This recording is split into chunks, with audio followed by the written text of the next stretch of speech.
Hello again, everybody. What a perfect day to be in God's perfect way. And I hope you're all doing better today as you promised yesterday in Sunday morning meeting. Remember, today is yesterday's coming days.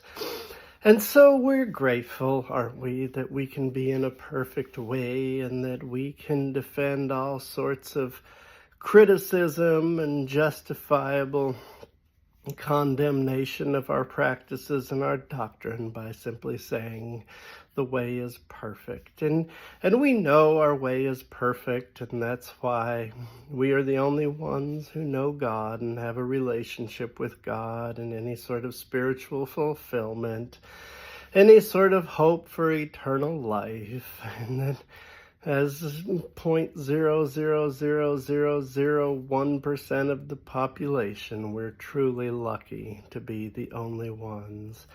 And people ask us, how do we justify this exclusivity doctrine? How do we know? We know because it's a perfect way.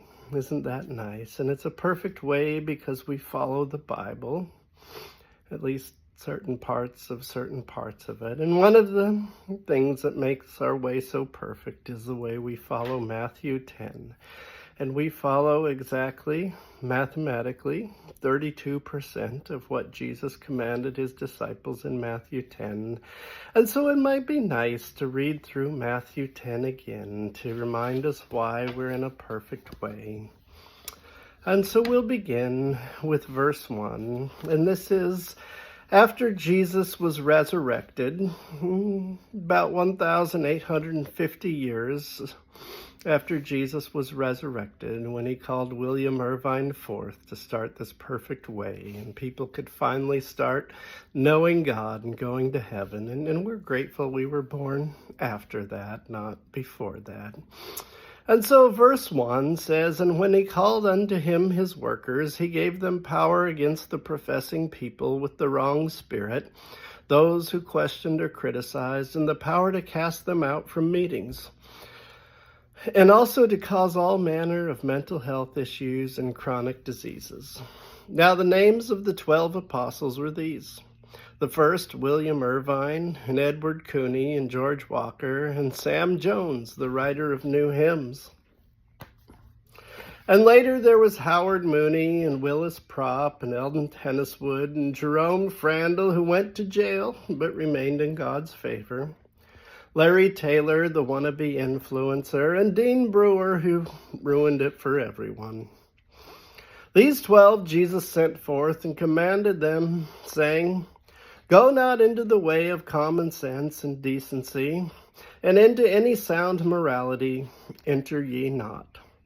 But rather leverage thy narcissism with pride. Remember thy people are beneath thee, and treat them with contempt as thou pleasest. And as ye go, preach in vague euphemisms and tired analogies, and not as others do, with knowledgeable and educated analysis of the Scriptures." Verse 8 says, "To cause anxiety, judge, condemn, bore them to death, and scapegoat Satan for all thy failings. Freely ye have received, freely ye shall enrich thyself. Claim to be penniless, but amass for thyselves great amounts of wealth. Provide no accountability or transparency for thy finances either, and cast out of the kingdom those who would ask thee to do so.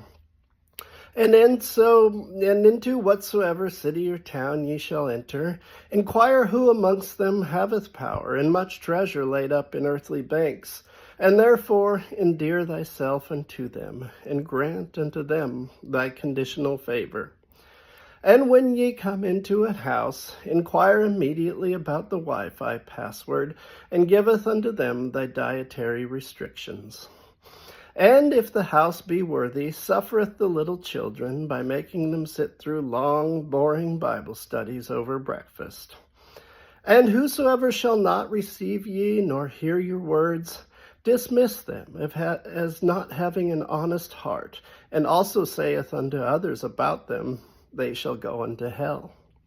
Behold, I send you forth as wolves unto gullible sheep. Be ye therefore cunning narcissus, and as harmful as it doth please thee. For there shall be no consequences or accountability for workers.